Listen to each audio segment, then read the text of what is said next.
The envelope was still warm from the lawyer's hands when I learned that my uncle had left me half a house, and the other half belonged to the one person I had spent 15 years trying to forget. I had expected an old property, maybe some furniture, perhaps a few boxes of memories. I had never expected to open the front door and find Emily standing on the other side, holding the same stunned expression I felt on my own face. For a moment, neither of us moved. The rain outside blurred the windows, and suddenly I was 20 years old again, standing beside the girl who had once promised that no distance could ever separate us. Before we continue, if you believe in kindness, second chances, and the possibility that some people are brought back into our lives for a reason, please like this video, share it with someone who needs hope, and subscribe to the channel. Your support helps us bring more stories like this to people who need a little reminder that life can still surprise us.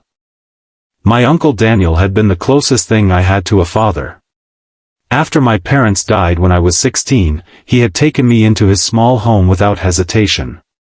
He taught me how to repair broken things, how to keep promises, and how sometimes people leave not because they stop caring, but because they are afraid they are no longer worthy of staying.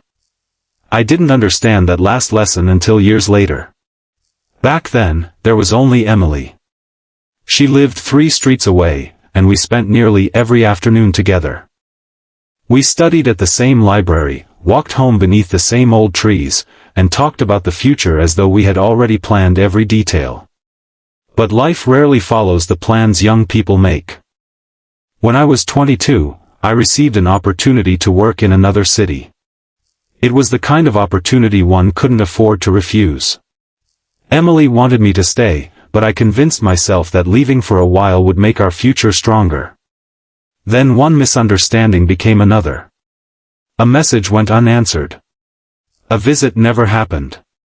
Pride replaced honesty, and before either of us realized what was happening, years had passed. I heard that Emily had moved away.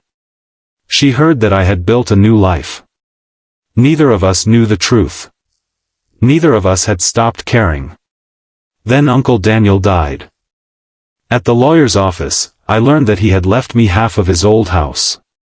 The other half, according to the will, belonged to Emily.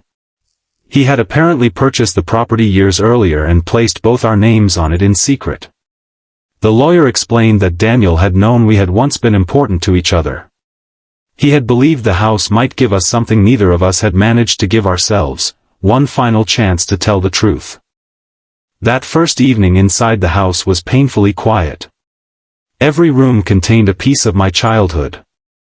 The kitchen still had the small scratch in the counter where Daniel had taught me to chop vegetables. His workshop smelled faintly of wood and machine oil. Upstairs, I found an old photograph of Emily and me tucked inside a drawer. I almost put it back immediately, but then Emily appeared in the doorway. She looked older, of course. So did I. There were lines around her eyes that hadn't been there before, and there was a sadness in her expression that made me wonder how many difficult years she had carried alone. We didn't discuss the past that night. We simply walked through the house, separately examining the rooms we had somehow inherited together. The first few weeks were uncomfortable. We decided to sell the property, divide the money, and move on. But every time a potential buyer visited, something went wrong. One person wanted to tear down the garden. Another wanted to remove the old workshop.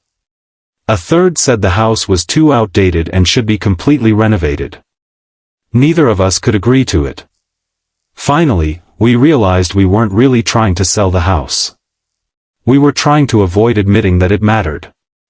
Then Emily found something in the attic. It was an old wooden box with Uncle Daniel's handwriting on it. Inside were letters, dozens of them. Some were addressed to me. Others were addressed to Emily. Daniel had written them over the years but never sent them. In one, he explained that he had watched us lose each other because neither of us knew how to admit when we were hurt. He wrote that love was not always about holding on to someone. Sometimes it was about giving people enough time to become the person they were meant to be. But the final letter was different. It said that the house wasn't really an inheritance. It was an invitation. Daniel wanted us to decide what to do with the place together. If we sold it, he wanted us to do so without resentment. If we kept it, he wanted us to make it useful to others. Emily and I sat silently on the attic floor after reading those words. Then she told me what had happened during all those missing years. She hadn't abandoned me. She had waited for months after I left. When my messages became less frequent, she assumed I had chosen a different life. Eventually, she moved away to care for her sick mother. She never married because she had never truly felt ready to give someone else a promise her heart hadn't settled. I finally admitted my own truth. I had never stopped loving the person she had been, but I had been too afraid to discover whether we could still understand the people we had become. We didn't magically return to our younger selves. There was no perfect moment when every hurt disappeared. Instead, we began slowly. We repaired the garden. We cleaned the workshop. We painted the rooms Daniel had left unfinished. Then we decided to turn the house into a community center where young people could study, learn practical skills, and find a quiet place when home didn't feel safe or peaceful. Months later, the old house was filled with children doing homework, neighbors sharing meals, and people learning skills in Daniel's workshop. The place that had once carried so much silence finally sounded alive. One evening, Emily and I stood on the porch while the sunset covered the garden in gold. Neither of us needed to make grand promises. We had already learned that life could change without warning. What mattered was that this time, we weren't running away from the truth.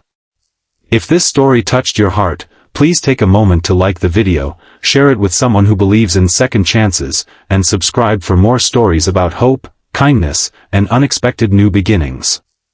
And before the story ends, I have one special request: comment "second chances" if you believe some people deserve another opportunity to make things right. Uncle Daniel had left me half a house, but he had unknowingly given me something far more valuable.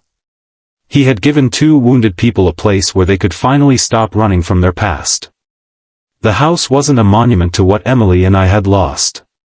It became proof of what could still be built when 2 people chose forgiveness over pride. And sometimes, the greatest inheritance isn't money, property, or possessions. Sometimes, it is simply one final chance to open a door you thought had been closed forever.